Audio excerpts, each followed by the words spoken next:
My daughter, Sophie, was in a 13-hour spinal surgery, and not one person from my family called, texted, or showed up. 3 days later, my father asked for $5,000 for my brother's engagement party.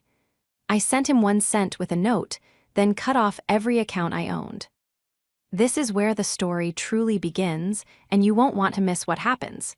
Make sure you're subscribed to see it through to the end. We're always curious. Where in the world are you all watching from today? Let us know in the comments. The smell of a hospital is something you can never forget.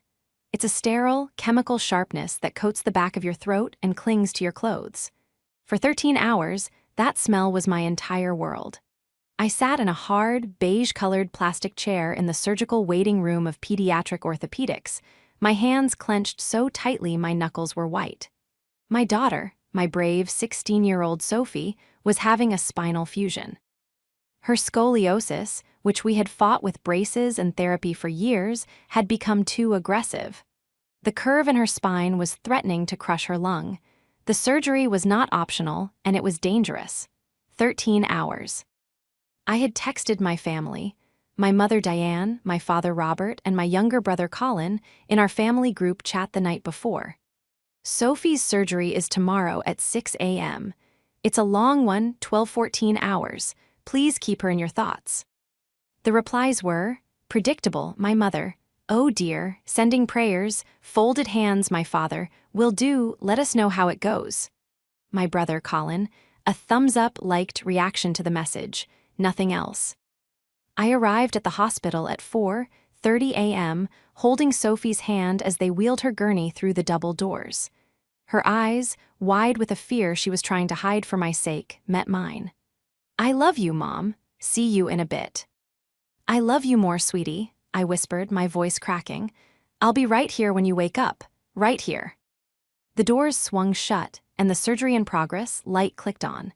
I found my beige chair and I waited. At 8 a.m., the caffeine from my 4 a.m. coffee had long since worn off, replaced by a jittery, acidic dread. I checked my phone. Nothing. At 12 p.m., my stomach was a tight knot of hunger and nausea. I forced myself to walk to the cafeteria, the fluorescent lights humming overhead. I stared at my phone, willing it to light up. A text from my mom asking for an update. A call from my dad telling me he was on his way to sit with me. Nothing. I bought a stale muffin I couldn't eat and returned to my post. At 4 p.m., the sun was beginning to angle through the high windows, casting long, lonely shadows across the floor. My back ached. My eyes burned from staring at the same blurry landscape painting on the wall. I had texted the group chat once, at 1 p.m. Doctor just gave a midday update. Things are complicated, but she's stable. Still several hours to go. No replies, not even a like from Colin this time. At 7:03 p.m., a surgeon in blue scrubs, his mask hanging around his neck and his face etched with exhaustion, walked into the waiting room. He looked at me, the lone occupant, and said, "Alexandra, for Sophie." I shot to my feet, my heart seizing. "Yes, is she okay?" "She's okay," he said, and the breath I hadn't realized I was holding rushed out of me in a sob. It was a very complex procedure. 13 hours on the dot. Her curve was more severe than the imaging showed, but she's a strong kid. She's in recovery. You can see her in about an hour. I collapsed back into the chair, tears streaming down my face. Tears of relief, of sheer, gut-wrenching exhaustion. I fumbled for my phone to update my family, my hands shaking. I typed, "She's out, 13 hours. It was hard, but she's in recovery. She's okay, thank God." I sent it, and then I just sat there, waiting for my phone to buzz, for my mom to call, crying with relief, for my dad to say, "We'll be by tomorrow to see her." Nothing. I waited. I scrolled through their social media. My mother had posted a picture of a rose from her garden 3 hours ago. My brother, Colin, had posted a selfie with his new fiancée, Isabel, at a fancy rooftop bar downtown. The caption read, "Celebrating our future, big things coming, clinking glasses # blessed power couple." It was 7:30 p.m. They were in the same city, less than 20 miles away, sipping cocktails while my daughter was having her spine rebuilt. I put my phone away. The waiting room, which had felt like a sterile purgatory, now felt like a tomb. The silence from my family was louder than any alarm. It was a cold, hard, definitive statement of my value. Of Sophie's value. We were an afterthought, an inconvenience. When the nurse finally called my name to go to the PICU, I walked down the hall alone. I scrubbed my hands, put on the visitor's gown, and pushed open the door to Sophie's bay. She was so pale, so small in the tangle of tubes and monitors, her face swollen. Her first groggy words were, "Mom, you're her." "Hey." "I'm here, baby," I whispered, taking her hand. "I'm right here, I'm never leaving." And as I sat by her bed, listening to the rhythmic beep of the heart monitor, I felt something inside me shift. The part that had always made excuses for them, Mom's just busy, Dad's not good with hospitals, Colin's just young, it went quiet. It was replaced by a cold, sharp clarity. The betrayal was worse than the fear had been. The next 3 days were a blur of beeping machines, pain management schedules, and the small, agonizing victories of Sophie's recovery. Her first sip of water. The first time the nurses helped her sit up, her face pale with agony. Through it all, I was her rock, her nurse, her cheerleader, and her handholder. I slept in the lumpy vinyl recliner by her bed, subsisting on vending machine crackers and lukewarm coffee. My phone remained a silent testament to my family's indifference. The group chat message I had sent, announcing Sophie was out of surgery, stared back at me, marked "Read" by Diane, Robert, and Colin. No one had responded. Not a text, not a call, not one. It was Wednesday afternoon. Sophie was finally asleep, her breathing deep, and even for the first time. I was rubbing the circulation back into my legs when my phone buzzed on the bedside table. My heart did a stupid, hopeful leap. "Mom." I grabbed it, the screen lit up with a text message. From Dad Robert, subject, "Family help." My brow furrowed, "Family help." I opened it. "Hi Alexandra, hope you're well. Listen, your mother and I have been talking to Colin. He and Isabel have decided on a destination for their engagement party. They found a perfect all-inclusive package in Bali, but the deposit is due by Friday. It's a wonderful opportunity for them to network with Isabel's clients. We need to pull together as a family. Your mother and I are covering the flights, but we need you to pitch in for the event deposit. It's $5,000. Just send it to Colin's account. Thanks." I read the message once, twice, a third time. "Hope you're well. Pitch in. $5,000. I looked from the glowing screen to my daughter, asleep in her hospital bed. My daughter, who had just endured 13 hours of metal rods and screws being fused to her spine. My daughter, whose grandparents and uncle couldn't be bothered to send a single text message. They hadn't asked about her. They hadn't asked me if I was okay. They had just waited what they must have felt was a polite amount of time before sending the bill for the golden child's next adventure. A sound bubbled up in my chest. It was a laugh, a cold, dry, humorless sound that startled me. My profession, my entire life, was risk analysis. I spent my days identifying vulnerabilities, calculating exposure, and mitigating threats. I was the one who read the fine print. I was the one who managed the portfolios. I was the one who set up my parents' retirement accounts, my brother's phone plan, their streaming services, their online bill pay. And in their breathtaking arrogance, in their blind assumption that I would just sigh and transfer the money like I always did, they had forgotten one crucial thing. They had forgotten who held all the passwords. My hand was perfectly steady as I opened my banking app. I found my father's contact. I selected transfer money. I typed in the amount, 1 cent. In the memo line, I wrote, put it toward his future. I hit send. A profound, icy calm settled over me. The exhaustion, the grief, the desperate need for their approval, it all evaporated, replaced by a crystalline, righteous anger. They had made a critical miscalculation. They had assessed their risk and found none. I picked up my laptop from my bag, plugged it into the wall, and tethered it to my phone's hotspot. The vinyl chair creaked as I settled in. I had a few hours before Sophie woke up. It was time to do what I did best. It was time to mitigate the threat. My family always operated on an unspoken agreement. Alexandra provides, Colin receives. It had been this way for as long as I could remember. I was the responsible one, the serious one. Colin, 11 years my junior, was the charmer, the dreamer.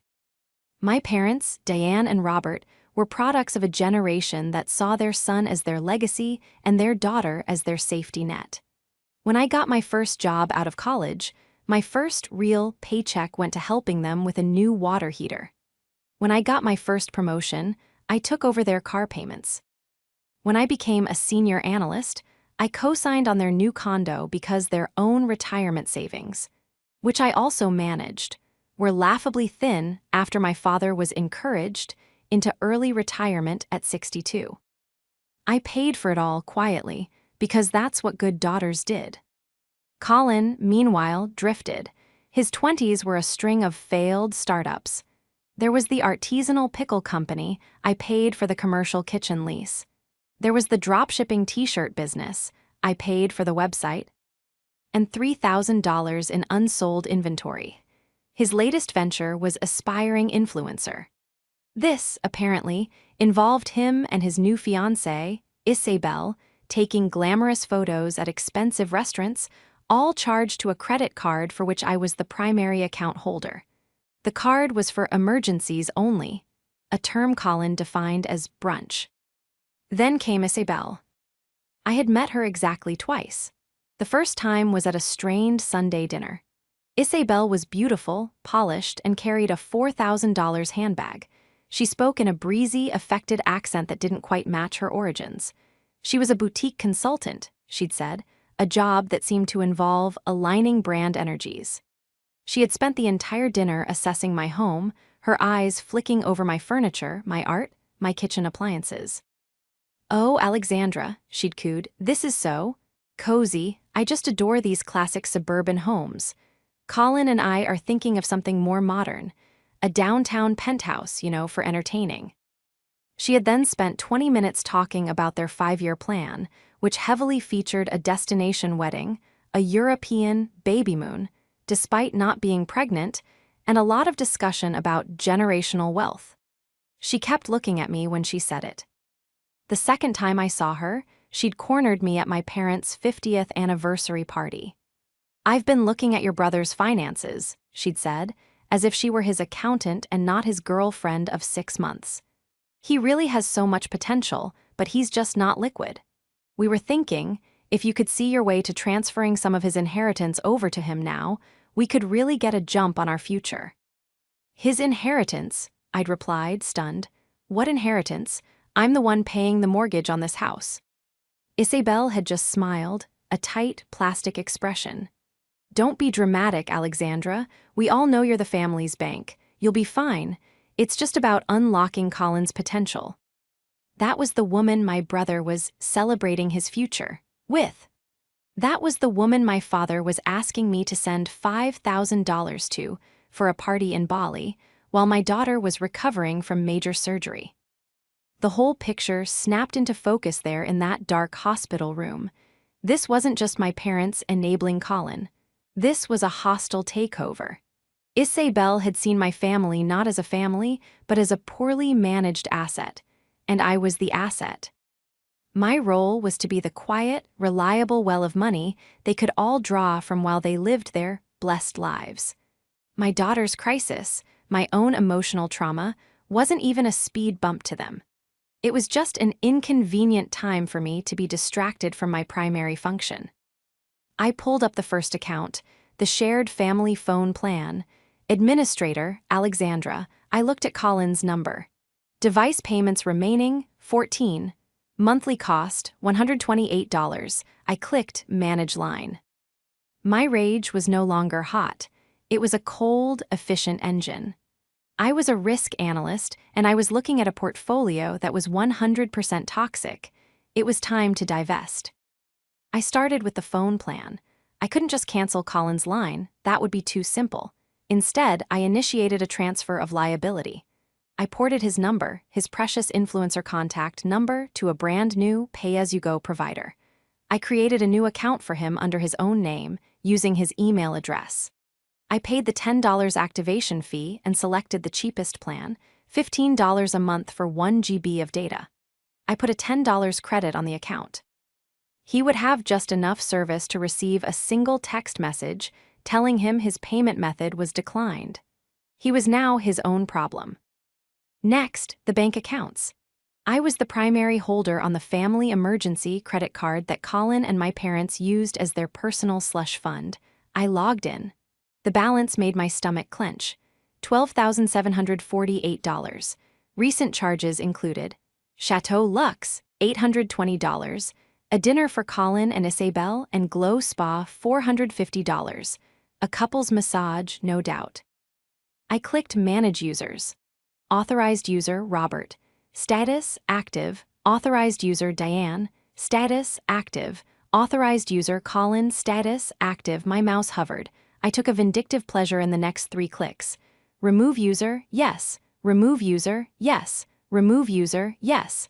I then paid the balance in full from my own checking account, a final, bitter severance payment, and clicked Close Account. A pop-up asked, "Are you sure?" I have never been more sure of anything in my life, I whispered to the sleeping form of my daughter. I clicked Confirm. Next up, the condo. I couldn't sell it out from under them as my name was on the mortgage, not the deed. But I was the administrator for all the utilities which were linked to my bank account via autopay. I logged into the power company portal. Cancel autopay.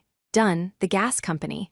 Cancel autopay. Done. The city water and trash service. Cancel autopay. Done. The premium cable and high-speed internet bundle. Cancel autopay. Done. Amazon Prime, Netflix, Hulu, SPO. Ti-Fi family plan. My name was on all of them. I logged into each one. Netflix, manage account, sign out of all devices. Spotify, manage family plan, remove member, Diane, remove member, Robert, remove member, Colin. Amazon, manage Prime, change password. Manage addresses, delete. Manage payment methods, delete. I was the family's digital ghost. I set up their smart TVs, their Wi-Fi, their passwords, and they had never once bothered to learn how any of it worked. They just assumed the lights would stay on, the internet would buffer free, and the Amazon packages would arrive. As a risk analyst, I knew that you never act without full information. My 1-cent transfer was the initial probe. This digital purge was the first strike, but I needed leverage. I needed to understand the enemy. Isabel. I ran a quick professional-grade background check. It wasn't hard. My firm subscribed to services far more powerful than simple web searches. The results were illuminating. Isabel was not a boutique consultant. She had worked in PR for 6 months before being let go. She had a string of failed businesses just like Colin. But unlike Colin, she had creditors. Serious ones. She had over $80,000 in personal debt and 2 outstanding civil judgments against her. She wasn't just a gold digger, she was desperate. The $5,000 for the Bali deposit wasn't for a party. It was to pay off a creditor who was threatening to sue her. She was using my brother and my family as a shield and a bank. She had probably identified me as the primary target within 10 minutes of meeting me. A new text message dinged on my phone. It was from my father, Robert. "Was that one sent a joke, Alexandra? I don't have time for this. Colin needs the money by tomorrow." I stared at the message. I don't have time for this. My fingers flew across the keyboard. "I'm a little busy, Dad, you know, with Sophie's post-operative care." The care none of you have asked about. The 1 cent was a contribution. It's all your son is getting from me. Ever again, I suggest you check your credit card, and your Wi-Fi, and your phone plan. I hit send, and for the first time in days, I smiled. The trap was set. All I had to do was wait for the animals to start gnawing at their own feet. I didn't have to wait long. The sun wasn't even up. At 6:17 a.m., my phone, which had been silent for days, exploded. It lit up on the bedside table, vibrating violently against the plastic. Incoming call, Mom Diane. I ignored it. It rang, stopped, and immediately rang again. Incoming call, Mom Diane, ignored. Incoming call, Mom Diane ignored. It went on like this. 17 missed calls. A string of frantic, type-riddled texts began to roll in. Mom, Alexandra, answer your phone. Mom, what did you do? Mom, my card was declined at the grocery store. The 24-hour one, I had to leave everything at the counter. Mom, Alexandra. Mom, the internet is off. Robert can't watch his shows. Mom, Colin just called us. His phone is shut off. He's stranded. He was supposed to meet Isabel. Mom, answer ME. This is an emergency. This was an emergency, not my daughter's spine, a declined credit card. I let them stew for another 30 minutes while I helped Sophie have a few sips of water. Finally, I pressed the call back button. My mother picked up on the first half ring, her voice a shriek. Alexandra, what is going on? Good morning, Mom, I said. My voice was calm. It was my presenting to the board voice. Cold, flat, and devoid of emotion. Don't you good morning me, everything is broken. My card, the internet, Colin's phone. What did you do? Robert is furious. What card, Mom? I asked, inspecting a loose thread on the hospital blanket. The card, the emergency card, it was declined. For groceries, I was humiliated. Ah, yes, I said. That card, I closed that account. The balance was getting a little high. There was a choked silence on the other end. You closed it without asking us? How could you? Robert needs that. Colin needs it for gas. He can buy his own gas, I said. And the internet, I have my shows. Robert has his news. I stopped paying the bill, I said simply. You'll have to call the provider and set up a new account in your name, with your own payment method. I don't know how to do that, she sputtered, her voice rising in panic. You've always done it. Yes, I said, I have. I could hear her breathing, fast and shallow. I could hear my father shouting in the background. What is she saying? Tell her to fix it. Tell her I need to check my stocks. Alexandra, this isn't funny, my mother cried. You have to turn it all back on, right now, and Colin, his phone is off. Isabel is waiting for him, he's going to lose her. You know how important this connection is for him. The fury I had been holding back finally pricked at my composure. Important connection? Is that what he's calling it? And tell me, Mom, where was Colin's? Important connection, on Monday, when his sister was lying on an operating table for 13 hours. Silence, a thick, damning silence. Where were you? I pushed. Where was Dad? Where was the golden child who needed $5,000 for a party? We didn't want to be in the way, she stammered, the excuse so flimsy it was insulting. You know your father hates hospitals. He hates hospitals, I repeated, my voice dangerously low. So he couldn't sit in a waiting room for his only granddaughter. He couldn't send a text message. He couldn't call. But 3 days later, he found the strength to text me for $5,000. $5,000 for a party. For a 31-year-old man who has never worked a day in his life, while my 16-year-old daughter was learning to breathe again without her lung being crushed. You don't understand, Diane shrieked. This is his future. Isabel is from a good family. This is his big chance. His future, I said, the words tasting like ash. I sent him a cent for his future. That's all it's worth to me. Now listen to me and listen carefully because I am only going to say this once. The Bank of Alexandra is closed. Permanently. The phone, the internet, the credit cards, the streaming services, the Amazon account. It's all gone. You are on your own. You can't do this, she screamed. We're your family, will be ruined, your father's health. The stress, you're abandoning us. Abandoning you? I laughed, the same cold, dry sound from 3 days ago. You want to talk about abandonment? Let's talk about me, sitting in that beige chair for 13 hours alone. Let's talk about my daughter, waking up from surgery and asking where her grandparents were. You weren't busy. You just didn't care. You didn't abandon me, Mother.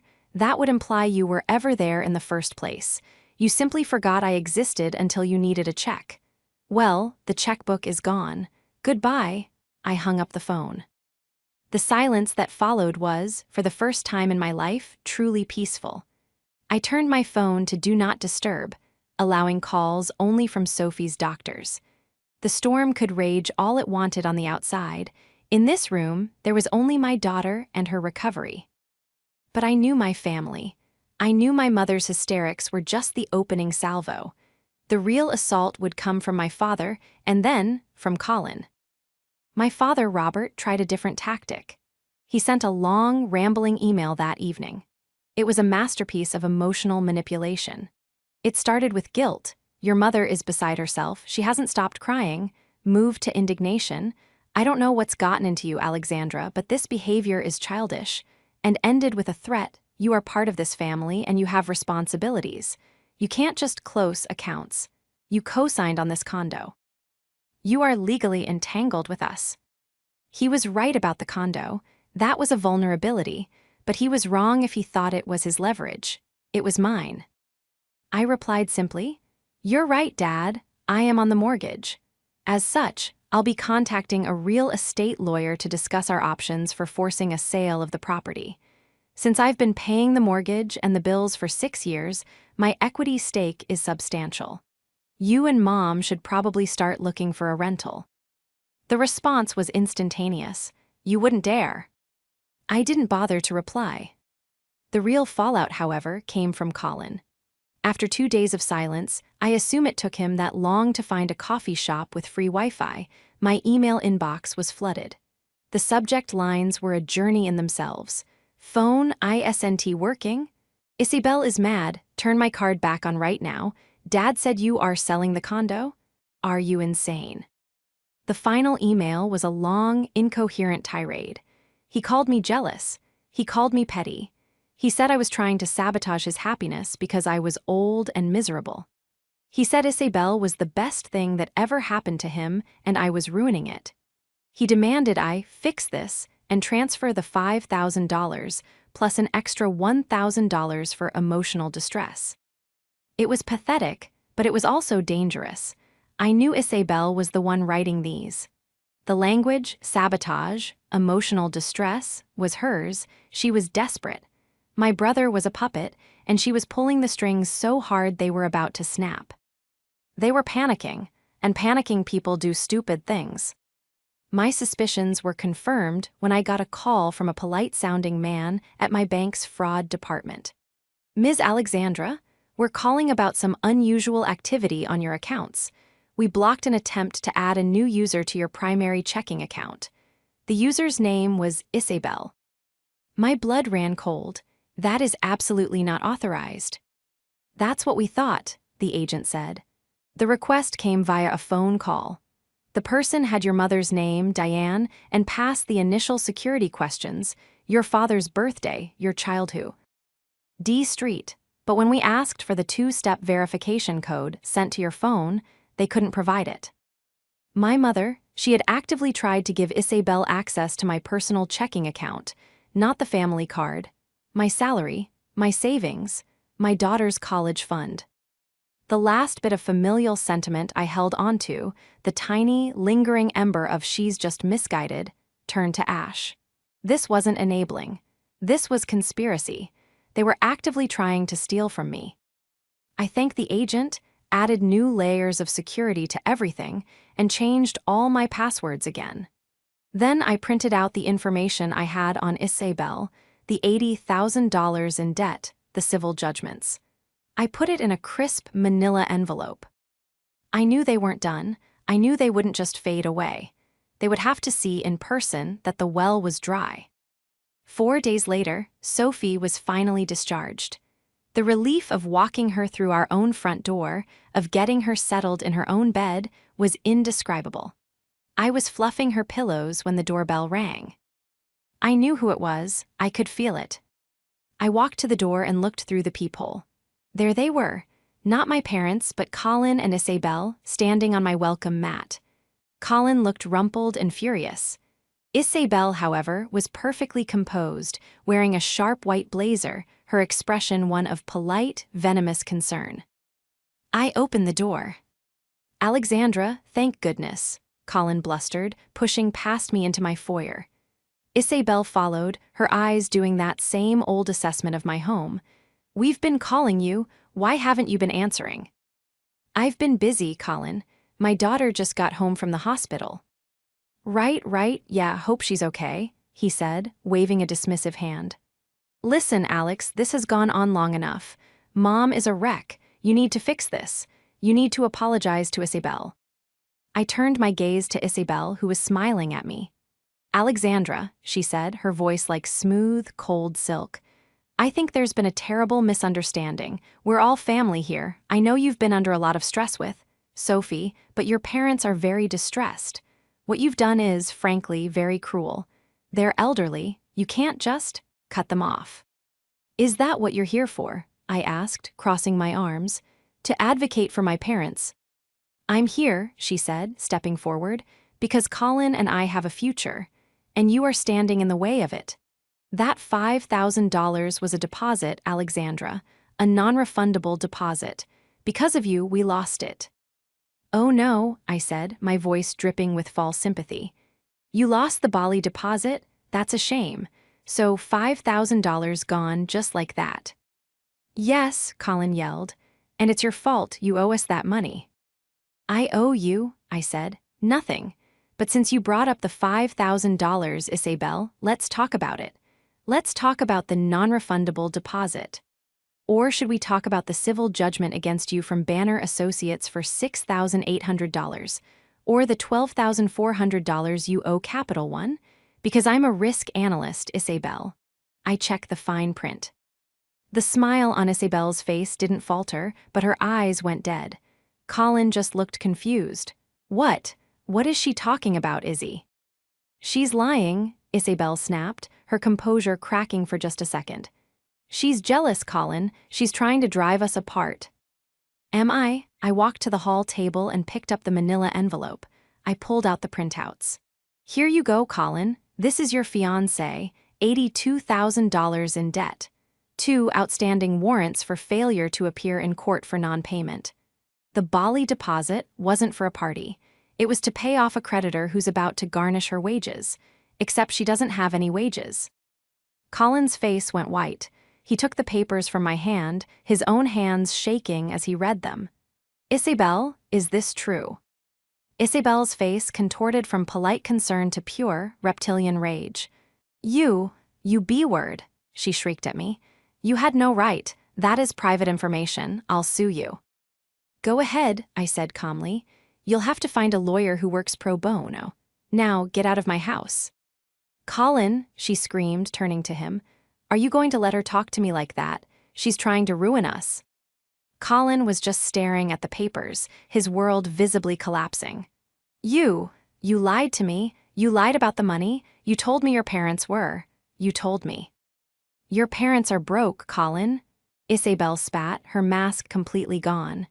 Just like yours, I thought your sister was smart, but she's just a bitter old woman. I told you we should have just gone to the bank and... She stopped, realizing what she'd said. Gone to the bank? I asked, raising an eyebrow. You mean like my mother did, when she tried to give you access to my checking account? That was the final blow. Colin looked from me to her, his face a mask of horrified understanding. Get out, he whispered. What? Isabel snarled. Get out, he roared, throwing the paper. At her. You lied to me. You tried to steal from my sister. Steal, she laughed, a high, hysterical sound. Your whole family has been stealing from her for 20 years. You're the biggest thief of all, Colin. You're nothing without her. You're just a pathetic, unemployed child.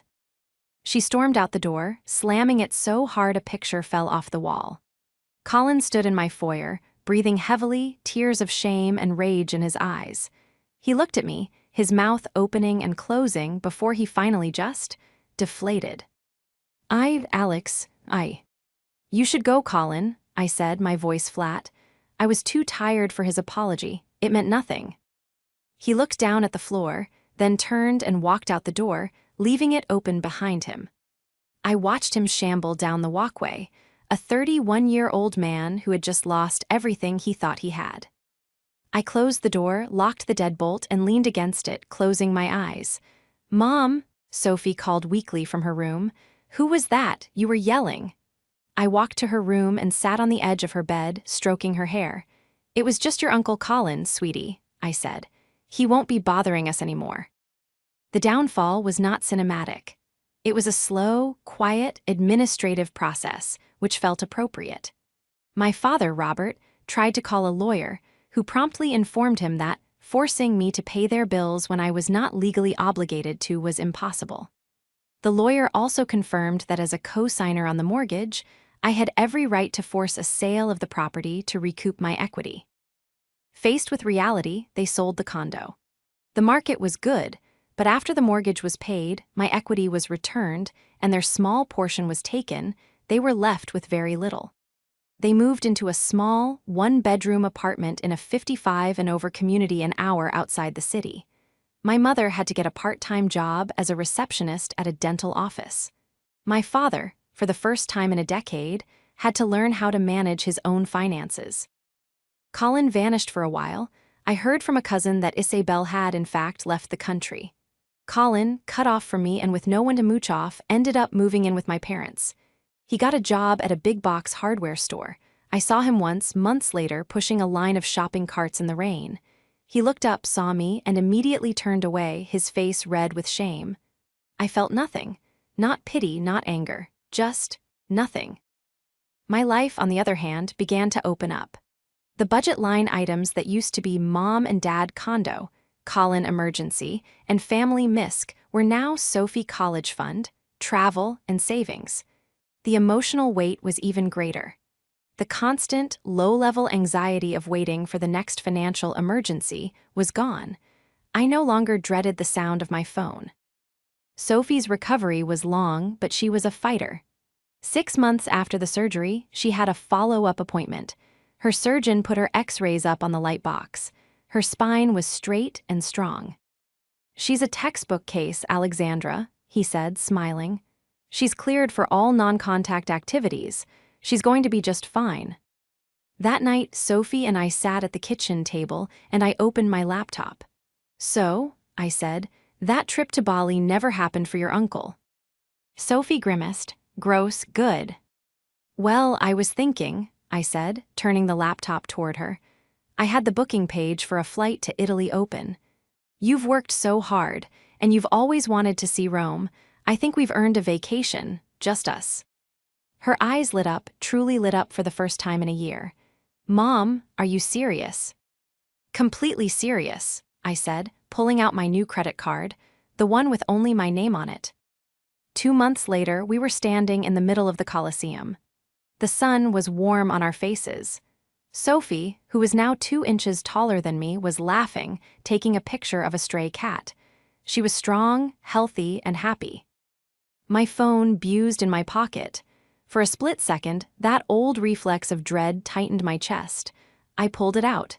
It was a text from my friend at work, sending a funny picture. I smiled and texted her back. I looked at my daughter, standing tall and straight against a backdrop of ancient history, and I felt a sense of peace settle over me that was so profound, it was almost overwhelming. The betrayal had been devastating, but the freedom that came after, the freedom of realizing my worth was not tied to what I could provide for others, was absolute. I had cut out the toxic parts of my life, and in their place, everything else had finally started to heal.